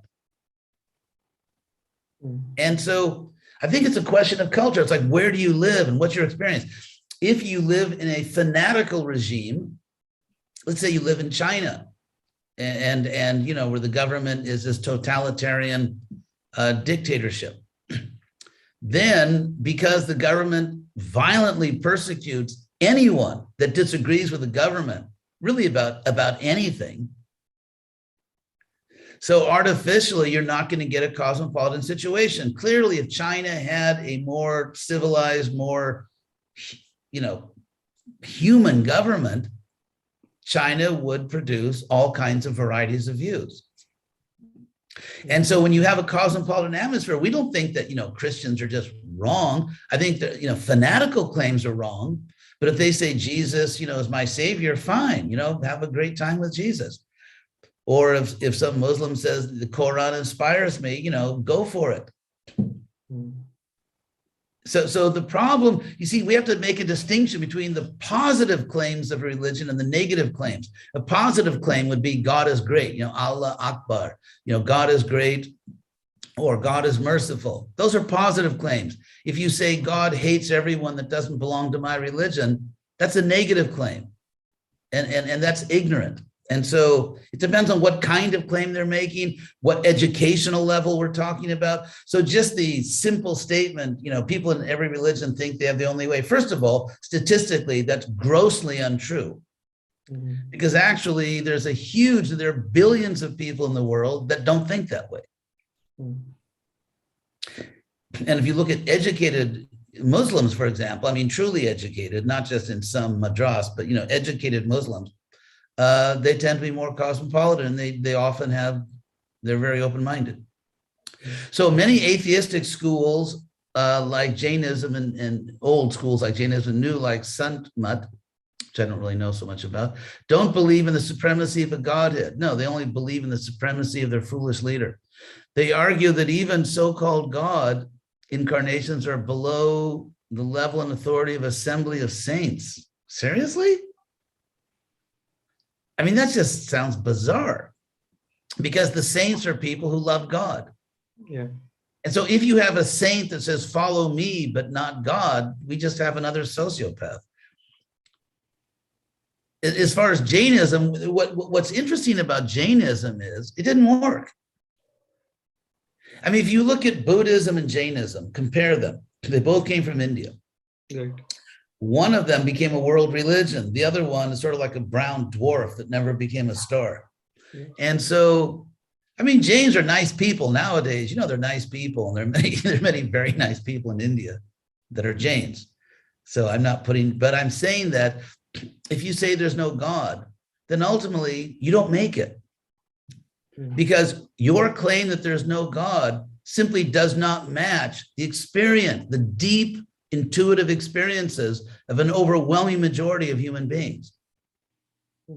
And you cannot simply by fiat, you cannot just declare that massive human testimony means nothing. Because if you say that, then what about our intuition that there's a real world outside our minds? Maybe that doesn't mean anything. So you're going down a very slippery slope. You're going to end up in a very dark place in terms of your mental condition if you think that you can whimsically just reject human testimony. So I think the fact that now Buddhism did accept a God. You know, they have their bodhisattvas, and ultimately, if you read the texts like the Lotus Sutra of those branches of Buddhism that really worked, that really became major religions, they've got divine beings. They have divine beings. They have supreme divine beings. They've got all of it.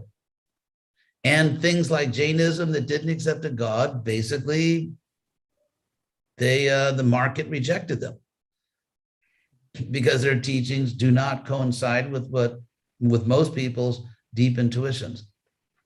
So then it's like arguing that Parliament is supreme than any more than any individual person. Democracy, yes, but an interesting analogy, very interesting analogy there. So we should be careful about trying to impose current political fashion on ultimate entities.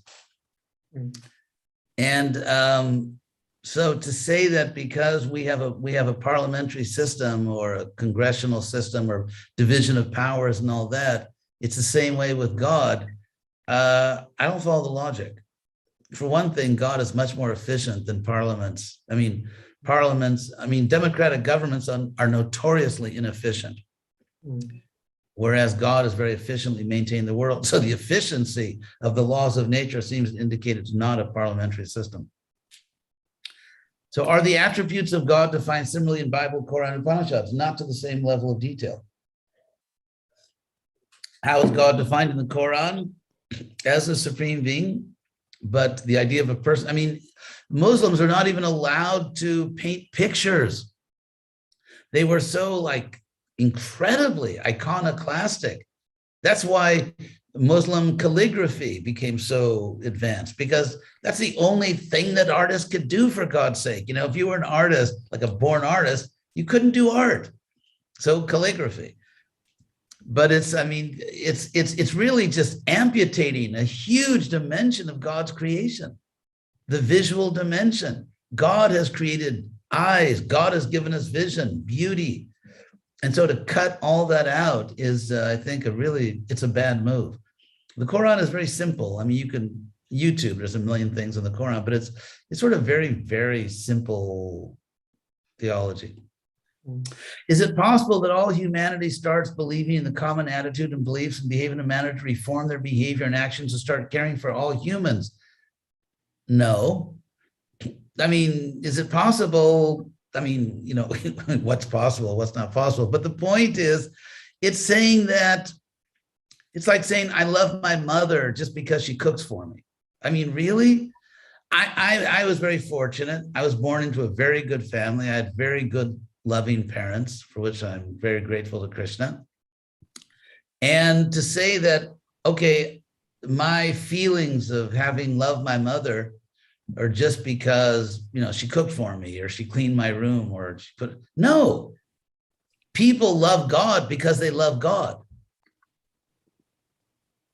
If someone, God is not a surrogate, is not a proxy for humanism.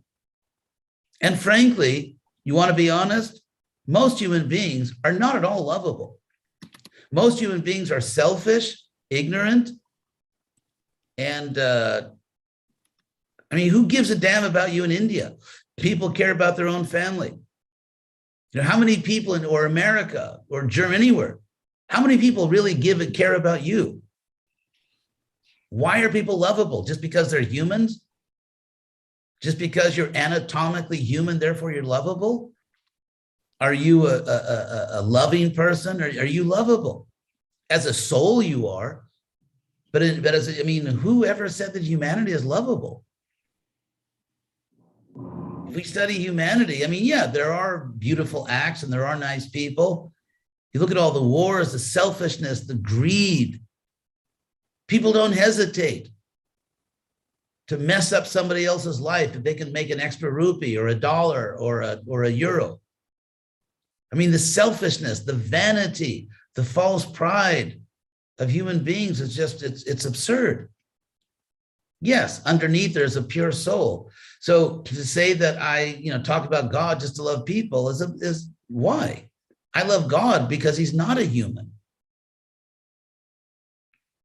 I've tried loving humans, and, it's not that we don't love humans. Of course, we care about people, but because they're part of God. We don't care about God because he's just sort of some little epiphenomenon that popped out of, human dealings. It's exactly the opposite. I love people because I know they're part of Krishna. And Krishna says that in the Gita, Mamai Vangsa Jiva Loke, that every living being is part of me. It's because of Krishna that I can look at humans with all their selfishness and ignorance and still say, okay, I love them because I know you're really a soul. You're just kind of a little confused right now. So the mission of responsible citizens, it's interesting because non-theistic humanism has never produced a moral society, a sustainable moral society. If we look at all the moral codes in the world, thou shalt not kill, or, what is it? What do they say in India? That Jagat Kutumbakam or something like that? I don't know. In other words, it's because of God. Moral systems come from religious systems. Kutumbakam. What? The what? Vasudhaiva Kutumbakam, he's saying. Yeah. So, so this idea that Madhava Seva is, in one sense, obviously Krishna describes the three gunas. So if you act in Sattva guna and you were kind and compassionate, yeah, you get some points. Krishna says in the Bhagavad Gita, Urdhvam gachanti sattva-sta, that if you are sattva-sta, if you are situated in goodness, you'll be elevated. Krishna says, Atra sattvam nirmalatvat prakashakam anamayam, that sattva, goodness, virtue, is prakashakam, it's enlightening, and it is anamayam, it gives you well-being. And so, yes, good, material goodness is better than nothing. But ultimately, material goodness doesn't take people all the way. How can you be compassionate to people if you don't care about their ultimate interest? You can give them some chapatis every day, or you can give them some charity, but then they die. Then what happens? You're not going to be there to help them. When then they die and their karma kicks in, you're not going to be there. And so if you really care about people, you give them Krishna. So we all worship the same God, just in different ways, is a fairly easy thing to say if we don't know what different religions believe. For example, this is interesting, Shankar does. For example, Buddhists deny the existence of a personal God, while Hindus believe in many gods. What's interesting, just if I can interject something, is that Buddha did not deny God. It's very interesting because the second sermon, just after the grand opening of the Buddhist mall, when Buddhism first got started in the Deer Park, and they're still in the grand opening, Buddha gave his first sermon, then he gave a second sermon. And the second sermon is officially called the Sermon on the Non-Existence of the Soul. And if you read that, he doesn't say it. Buddha never said there's no God. Buddha never said there's no soul. His followers, he just said, I'm not going to talk about it. That's ironic, isn't it? And the only reason Buddha became a world religion is because it took back these ideas of a divine being that saves you. Okay. And so the Buddhism that became a world religion, not the sort of, intellectual Buddhism for, people that think they're intellectuals, but the real Buddhism is not atheistic, actually. It just didn't have an opinion on it. And later, Mahayana Buddhism is very theistic. So in the three monotheistic religions, Christianity, Islam, and Judaism, there are fundamental differences in God's character, attributes, and especially his nature. I would say that there are differences of the difference almost more quantitative. If you look at Jesus, for example, at least, there's that old joke that Jesus finally, leaves this world, ascends to heaven, and then he goes to meet God again. And God says, my son, welcome. I just have one question. Exactly what did you tell those people? So, because the joke is that, what did Jesus really teach? And there are all these historical. So let's say to the extent we can be fairly confident as historians that Jesus really taught these things, it's not fanatical. It's not that this is the only way. There's no eternal hell. There's no original sin. In fact, for the first century after Jesus, all of his followers, the apostles, Paul, another topic, but all the leaders of the Jesus movement after his disappearance, they never believed they were starting a new religion. They thought they were reforming Judaism. There was no such thing as Christianity. Neither Jesus nor his followers even used the word Christianity. This is an academic consensus. There's always some outlier that says something else.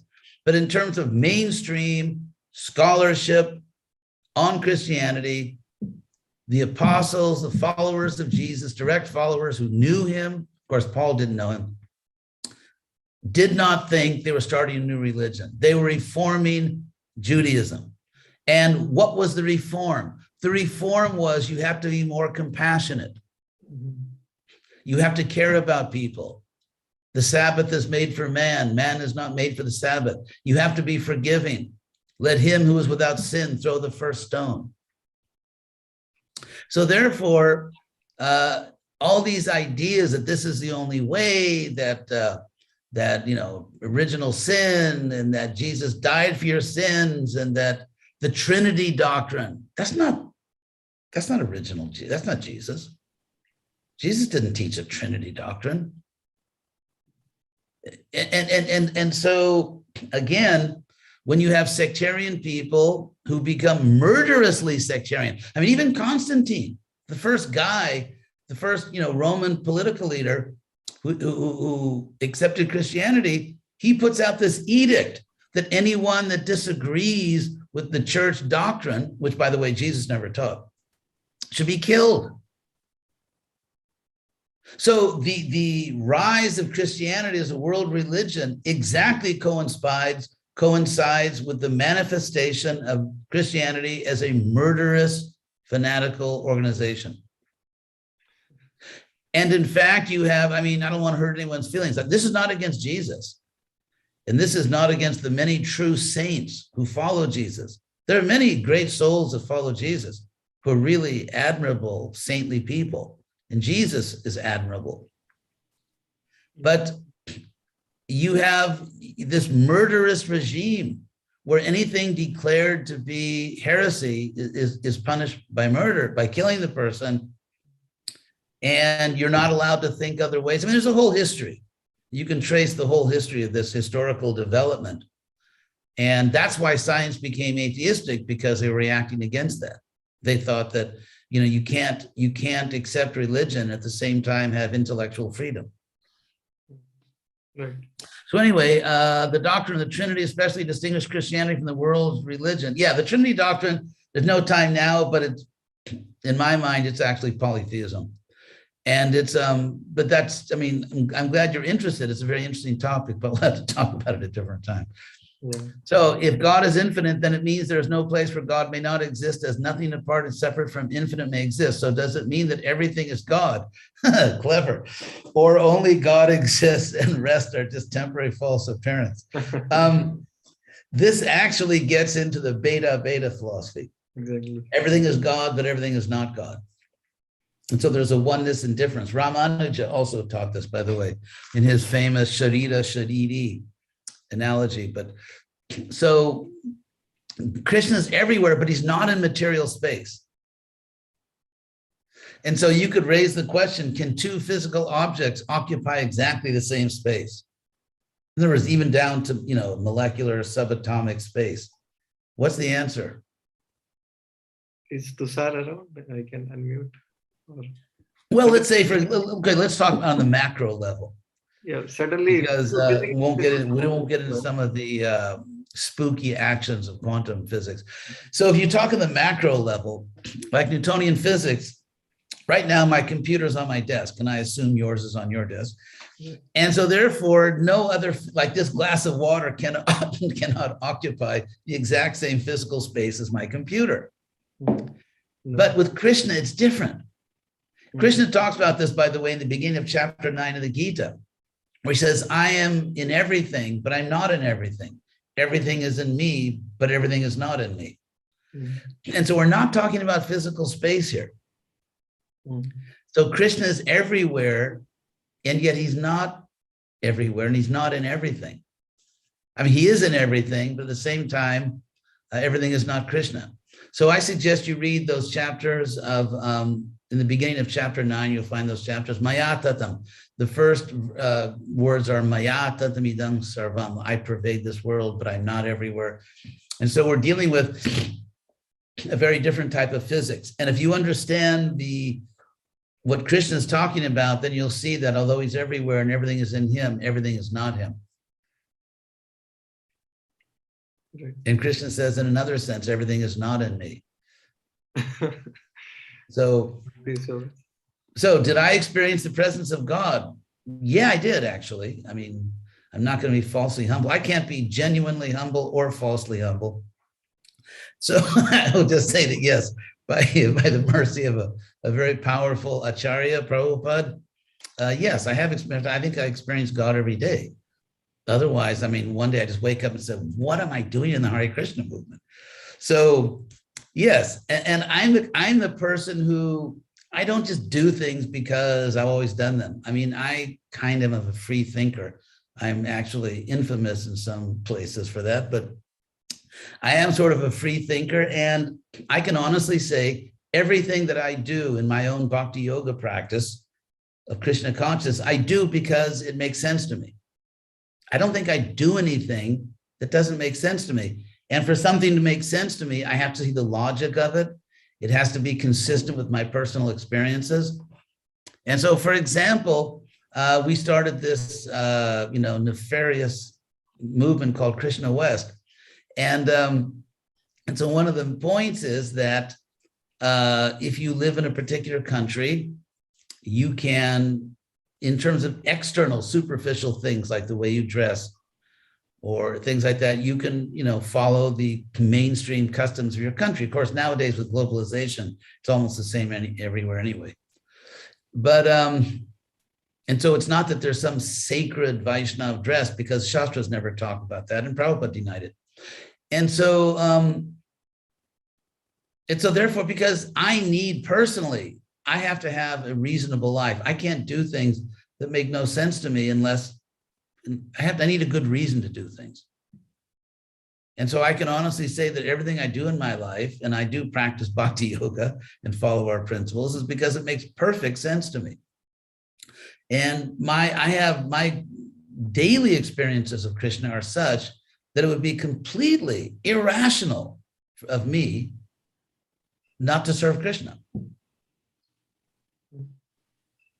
So if open-minded religion is only, how should we take the predictions as in Srimad Bhagavatam, Bhavisha Purana? Okay, watch out for the Bhavisha Purana because the Bhavisha means future, literally what will be.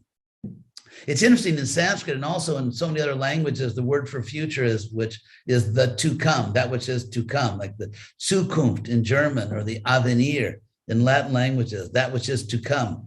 And so Bhavisha is just the stem, future tense stem of the verb to be, which means it will be, that which will be. And so the Bhavisha Purana means the future Purana, and is notoriously corrupt. It's kind of like anyone in India that wanted to push some idea, they wrote a few verses and stuck it in their printing of the Bhavisha Purana. So you probably find the Apple Corporation, Apple computers nowadays in the Bhavisha Purana. So anyway, it's interesting that the first direct reference we have where a great personality in Vedic culture directly says there are serious problems in text transmission, that texts tend to be corrupted over time. The first person who says this, Krishna. Yeah. It's in chapter 4 of the Gita when Krishna says that even parampara praptam imang rajar sayobidu sakali neha mahata yoganasta parantapa, that I taught Vivaswan taught Manu, he taught Ikshwaku, but then mahata sakali neha mata mahakala dwara, as they say in Bengali, that by this great time, yoga nasta, by yoga, Krishna here means spiritual science. So Krishna himself says that teachings, sacred teachings, become corrupted and even destroyed over time. That's a very modern statement from Krishna. Krishna is talking about problems in text transmission. The next, I don't mean the next person, but just another very famous person that even, says the same thing is Madhvacharya of Karnataka. The great Madhvacharya. He wrote a book on Mahabharata called Mahabharata Tatparya Nirnaya. And he just, he lets it rip. I mean, Madhvacharya gives a scathing analysis of Mahabharata, saying that there's corruptions everywhere, interpolations, extrapolations, the texts out of order. And so the idea that we have a bunch of texts that have never been altered. Now, fortunately, we are very fortunate because our primary texts are not corrupted. For example, Srimad Bhagavatam. We know that we know for two good reasons that the Srimad Bhagavatam is not a corrupt text. One reason is because Lord Chaitanya accepted it, and if it's good enough for God, it's good enough for me. Secondly, because the Bhagavatam is it doesn't show all the signs of corruption. So even from the point of view of academic scholarship and from the spiritual point of view, the Bhagavatam really is the Amalang Puranam. Now, the Bhagavad Gita, even though the Mahabharata is so corrupt, and the Gita is part of the Mahabharata, the Gita is not corrupt. And I think for obvious reasons. First of all, we know that my professor at Harvard, who was very famous, Professor Witzel, he's a great Sanskrit scholar, he used to always say that when you hear the Rig Veda chanted properly, it's like a tape recording thousands of years old.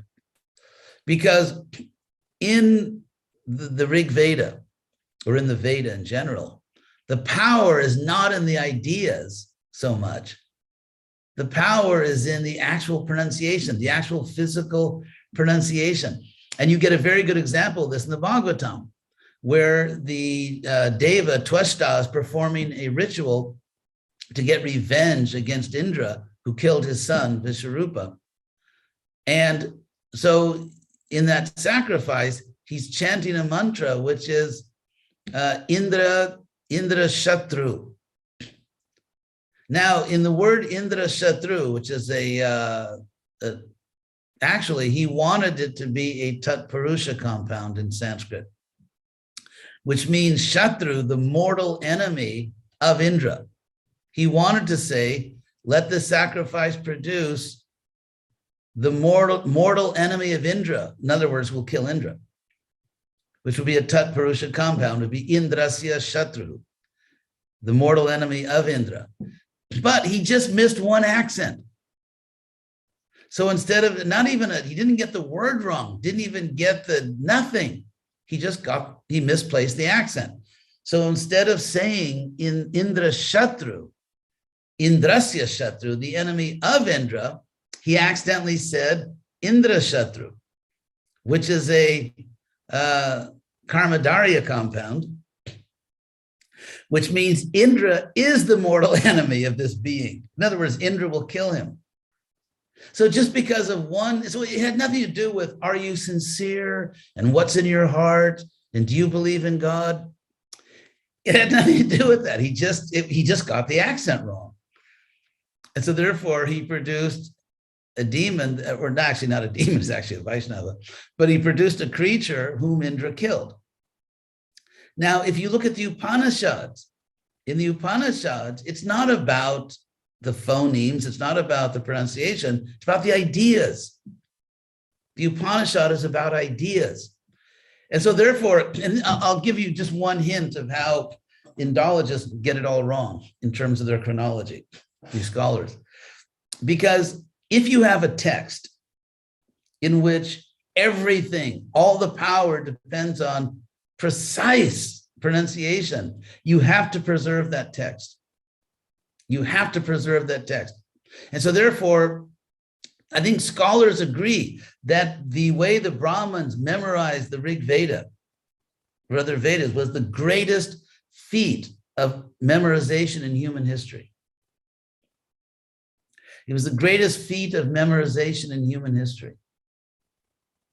But then when you look at the Upanishads, and so therefore, if you look at all the Vedic literatures, the Vedas, the Brahmanas, the Upanishads, Aranyaka literature, Smriti literature, Puranas, and everything, you find the oldest language in the Veda. And therefore, they've concluded that the Vedas are older than all these other literatures.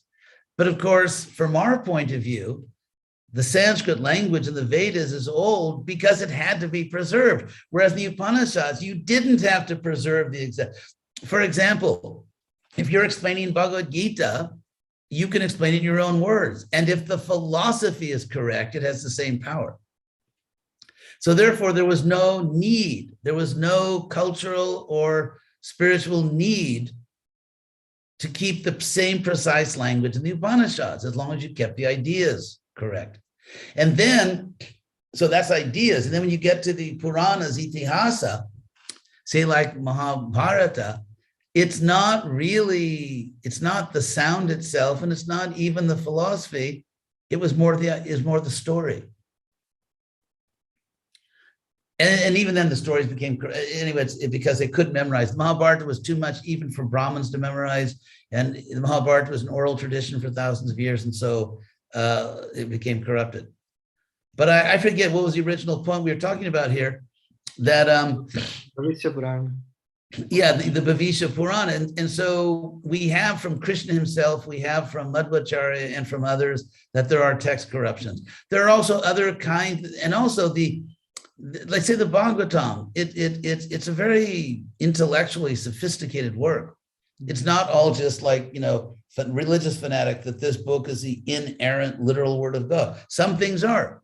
But for example, in the Bhagavatam, it said that eclipses of the sun and moon occurred when Rahu swallows them or chases them. Now, as I said before, the acharyas say in their commentaries, that's obviously not what really happens. In other words, it's just astronomical principles. And so there's all kinds of, so the Bhavishya Purana, other Puranas, we need an uncorrupted text or uncorrupted passage in a text. And that's why the Bhagavatam is so important. And that's why the Gita is so important.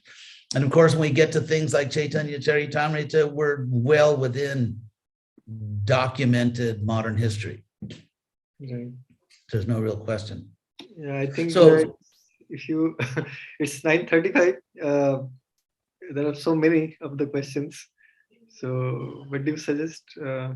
maybe I could go maybe just 5 minutes. I'll try to Okay. race through these. Okay. So if I'm racing through your question, my apologies, but I have no choice between a I think, rock and a hard place. yeah, those who question could not be answered. So the rest of the questions, they can.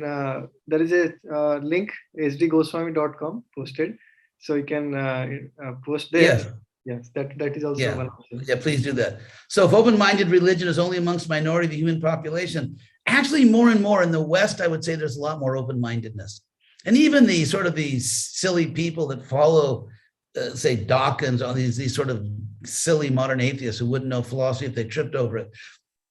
I would say the majority of people in the Western world, a strong majority of people in India, and other countries do, and certainly South America, they absolutely have a more cosmopolitan view of religion.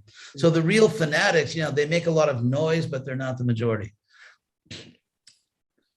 So that's why we can hope for a peaceful future. Open-minded religious philosophy is having two sections against the motion. One, the atheists and scientific believers in the close. To say that someone is being illogical is not fanatical. So it is open-minded. And so I agree with that statement. So if I say that what you said is illogical, that's not fanatical. It's actually insisting that we be rational. So any religion or faith that rests only upon dogmas and handbook of religion, such as Bible and Quran, unlike the Sanatan Dharma, which has evolved over centuries. Well, actually, there is room, I think, and there are certain sections of the Bible and Quran which actually do give permission and facility for being more open-minded. It's, I think, the interpretations of those texts. And so in the Bible, for example, the Old Testament, it's basically, for many, many, many centuries, it was the Jewish history. And so everything in the Old Testament some of it is descriptive, not prescriptive. A lot of the things in the Old Testament, the Bible's not saying this is what you should think. It's simply saying this is what people did think. And so a lot of it is historiographical. Yeah. And as far as the New Testament, we know that the New Testament as we have it today, the canon, was not agreed upon until several centuries after Jesus. And so, in fact, before Constantine, there were many Christianities with many different views. There were many philosophies. There were debates. It wasn't until the middle of the 300s, say about 300 years after Jesus, that by political, military, fanatical imposition, that you had to think a certain way about Jesus. And so, therefore, Jesus, I would say himself, was not a fanatic, but his movement was taken over by fanatics. That's actually what happened. So the Sanatan Dharma had multitude of inputs from each soul that were born. Yeah, I mean, there's nothing like Sanatan Dharma in terms of millions of very smart people, open-minded, just debating things. And so it's really unique. Christianity, as I said, most Christians now in America, and I'm sure in Europe, are not fanatical, and they're willing to talk to you about things. And so there are still fanatics, but they don't control these religions. Islam, that's another discussion. So open-minded religious philosophy is having, I read that. We must have these programs in Hindi. Oh yeah, that'd be great. I'll have to learn Hindi or have to get a translator. So my belief is that God is a supreme power. Even I haven't seen him, but I believe in his presence. We do have God in us, but in troubled time, we lose faith in him. How can this be corrected? Dr. Nandita. I think that it's kind of, where the road divides, and there's the high road and the low road, because historically, a lot of people in troubled times, they turn to God. For example, now in America, there's so many crazy people, and the politicians are just so useless in so many ways. I mean, not completely useless. I mean, the electricity still works in my apartment, and I mean, but there's just so much corruption and just nonsense that Hare Krishna. There's nowhere to turn but to Krishna. In fact, just one quick example, if you look at the Roman conquest of Greece, when Greek city-states were independent, autonomous, because Greek citizens really had a lot of power in their communities, and so they were very this-worldly. When Greece was conquered by the Romans, and suddenly power was very distant, very remote, that a place, hundreds and hundreds of miles away, Rome was controlling your life, people kind of gave up on this world, and you had a big switch to a higher world, spiritual world, heaven. And so the material problems drove people to sort of give up on finding real happiness in this world and to become more interested in their ultimate destiny. And so it goes different ways. It goes different ways. I totally agree that Hinduism has been reduced, we're almost done, to rituals and not given due importance to jnana, yoga, and philosophical understanding. Oh, that wasn't a question, but Subhash Goel, thank you very much for agreeing. So that's not a question. I think many of the questions I already included. Yeah, oh, I see, you're doing that. Yeah. Okay, so maybe we're done. We're done, almost done. Yeah, thank you all very much. I would like to personally thank you very much. Thank you so much for hosting me and everyone who attended. I mean, I really do appreciate, I know everyone's busy nowadays, and I don't take it for granted that you show up here. And I really do appreciate your participation. Yeah, we are really, and thanks to my host, Hare Krishna. You took out so much of time last three weeks, more than today. It's already more than 2 hours. We're really indebted to you for your time you took out, and we hope in future also we can organize similar such programs. I do hope people have a lot of more questions also pending. Personally, also I received on my private chat, so maybe sometime we can figure out a schedule where we can add some other topics, and you may kindly enlighten us if that is feasible for you. My pleasure, and my pleasure. It's really for me because I'm kind of stuck in the West by Krishna's arrangement, and so for me, it's actually from every point of view very interesting to have a chance to interact with, spend time with great souls in Bharata, and I'm working now actually on Mahabharata. So yeah, for me, it's a real pleasure to have a chance to associate with all of you. Yeah, thank you so much. We're so indebted to you. Hare Krishna. Hare Krishna. Hope to see you soon. Yeah, surely. Thank you. Thank you so much. And thank you to all our participants who so kindly waited for more than 2 hours and 15 minutes. So we are really indebted to all of you also. We have to get Maharaji more often because that is going to raise the standard of the things we are looking for. Yeah, true. Okay, so thank you so much. So the live streaming could be stopped now. Hope the host is there, and also the recording could be stopped. Okay, Babu. Thank you so much, Hare Krishna.